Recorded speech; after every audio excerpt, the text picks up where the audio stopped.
guys, my name is Carolyn Martinez, and today I will be talking about the effects of social media on children from the ages of 10 to 14 years old.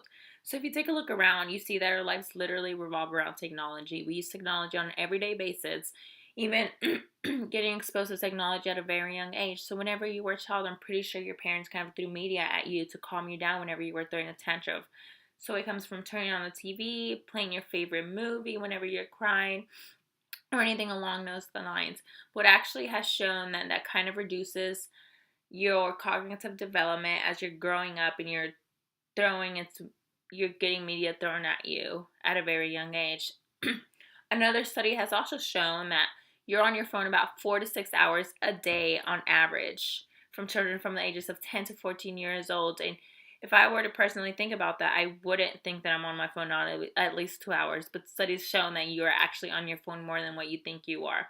Even when it comes to checking social media, looking on your map, seeing where you're going, and looking at your grocery list, like that all just counts towards it.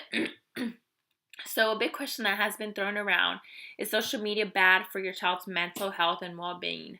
Well, there was a study that was done in research of that. There was 6 focus groups over 3 months, and there was 54 children from the ages of 11 to 15 years old. So within those, we got 3 different results that aren't really the most positive ones, but they show what we got out of that study. So one of them is it causes mood and anxiety disorders.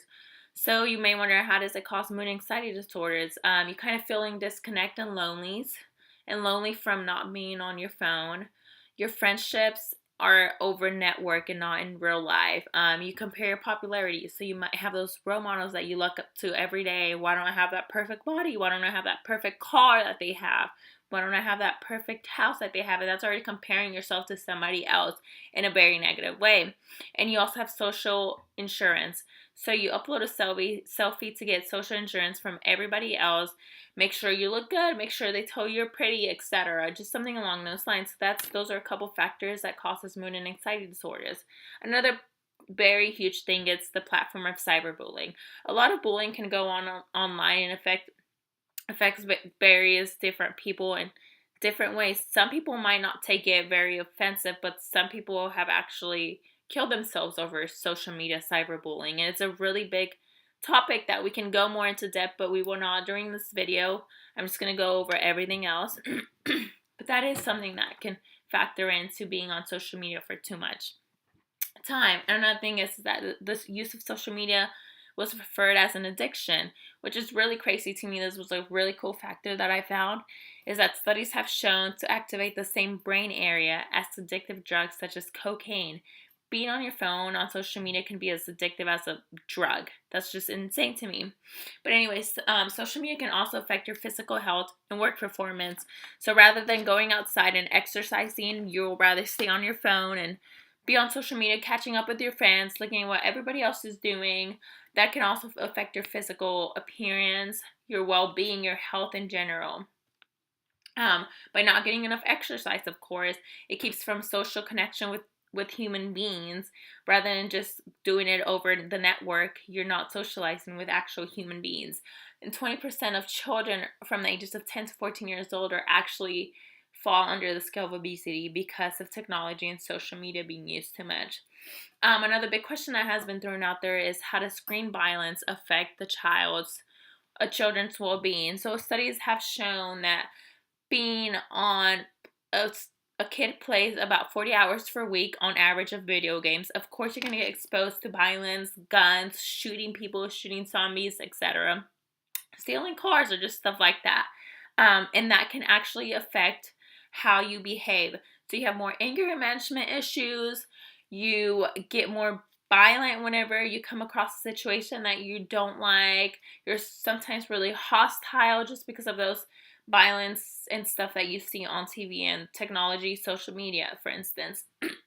Another study has also been done on the loss of sleep. So about 1,441 young adults from the ages of 11 to 15 years old filled out a survey. And this is what they got out of it.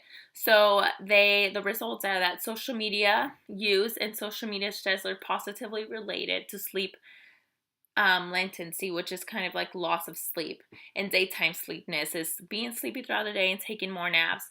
Also using bright screen lights, which can disrupt the secretion of the sleep or hormone melatonin. So being on your phone and the blue light, it's called the blue light that you're on your phone, it can actually affect the melatonin that you're producing to try to go to sleep. So that takes a huge role into you reading a book at night rather than being on your phone or social media. And it has shown that people who use these devices that eliminate bright screen lights before bedtime accurately longer fall asleep. So there's an actual setting on your phone that is called nighttime sleep mode. So it reduces that blue light, and it shouldn't affect the way you sleep, but it obviously still does. So just don't be on your phone while you're sleeping. Um, and then there's also, so I'm going to just end this off by a study done by a boy that was exposed to the media. So this boy was 12 years old, which falls within my age range from 10 to 14 years old. He was exposed to the media at an early age. He was diagnosed with attachment disorder.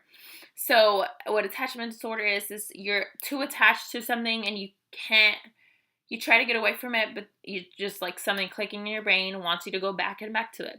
So this boy didn't make eye contact. He was hyperactive and he delayed language development, which is kind of falls back on what I was saying on being exposed to social media at a very young age. Is with your cognitive development. It reduces your cognitive development.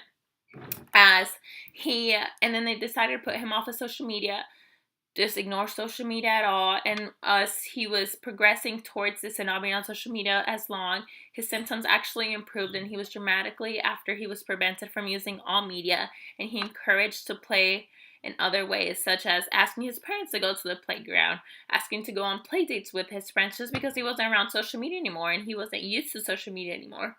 But yeah, so stay off your phones and read a book.